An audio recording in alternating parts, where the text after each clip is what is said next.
Master minds commerce చదవాలనుకునే 10th inter విద్యార్థుల తొలి ఎంపిక. హలో ఇండియా చట్టపాలనను భయపాలన భర్తీ చేస్తుంది అంటూ కూటమి పాలనపై మండిపడ్డారు వైఎస్ఆర్సీపీ అధ్యక్షుడు వైఎస్ జగన్మోహన్ రెడ్డి.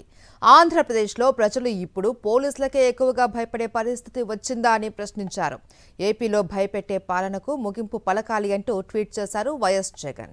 ఆంధ్రప్రదేశ్లో కూటమి పాలన పోలీసుల తీరుపై ప్రశ్నాస్త్రాలు సంధించారు వైఎస్ఆర్సీపీ అధ్యక్షుడు వైఎస్ జగన్మోహన్ రెడ్డి.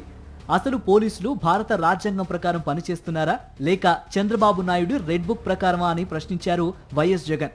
న్యాయం కాదు, భయమే పోలీసింగ్కు చిహ్నంగా మారుతోందని ట్వీట్ చేశారు ఆయన. కస్టడీలో మరణించిన గాదె సాయికృష్ణ మృతదేహం కూడా చూపకుండా రహస్యంగా దహనం చేశారన్న ఆరోపణలు ఆందోళనకరమన్నారు. తన కుమారుడి బూడిదనైనా ఇవ్వాలని తల్లి వేడుకోవటం కలచివేసిందని ఆవేదన వ్యక్తం చేశారు.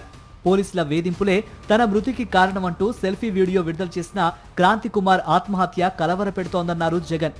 తుని తిరుపతమ్మ, శ్రీకాకుళం కళావతి, కర్నూలు గంగమ్మ ఘటనలు తీవ్ర ఆందోళన కలిగిస్తున్నాయన్నారు.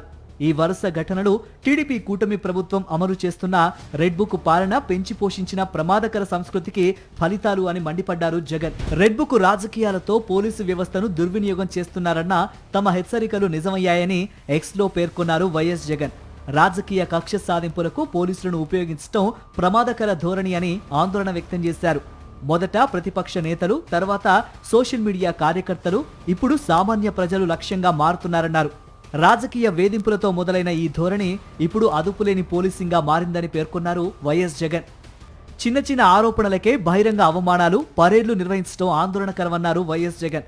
వైఎస్ఆర్సీపీ నేతల ఫిర్యాదులను పట్టించుకోకపోవడం ద్వంద్వ వైఖరికి నిదర్శనమని విమర్శించారు. డీజీపీ, హోంమంత్రి, ముఖ్యమంత్రి చంద్రబాబు నాయుడు దీనికి బాధ్యత వహించకుండా తప్పించుకోలేరన్నారు.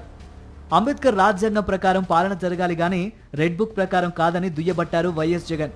భయం న్యాయాన్ని భర్తీ చేస్తే, అధికారం చట్టాన్ని భర్తీ చేస్తే ప్రజాస్వామ్యమే బలైపోతుంది అని ఆవేదన వ్యక్తం చేశారు.